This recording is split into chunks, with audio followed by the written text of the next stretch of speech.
నారద ఉవాచ ప్రణమ్య శిరసా దేవం గౌరీపుత్రం వినాయకం భక్తావాసం స్మరేన్నిత్యం ఆయుష్కామార్థసిద్ధయే ప్రథమం వక్రతుండం చ ఏకదంతం ద్వితీయకం తృతీయం కృష్ణపింగాక్షం గజవక్త్రం చతుర్థకం లంబోదరం పంచమం చ షష్టం వికటమేవ చ సప్తమం విఘ్నరాజం చ ధూమ్రవర్ణం తథాష్టమం నవమం బాలచంద్రం చ దశమం తు వినాయకం ఏకాదశం గణపతిం ద్వాదశం తు గజాననం ద్వాదశేతాని నామాని త్రిసంధ్యం యః పఠేన్నరః న చ విఘ్నభయం తస్య సర్వసిద్ధికరం పరం.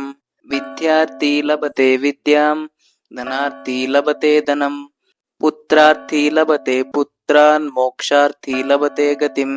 గౌరీపుత్రుడైన వినాయకుడికి నమస్కరించి భక్తితో ప్రతిరోజు స్మరిస్తే ఆయుష్, కోరికలు, లక్ష్యాలు అన్నీ సిద్ధిస్తాయి.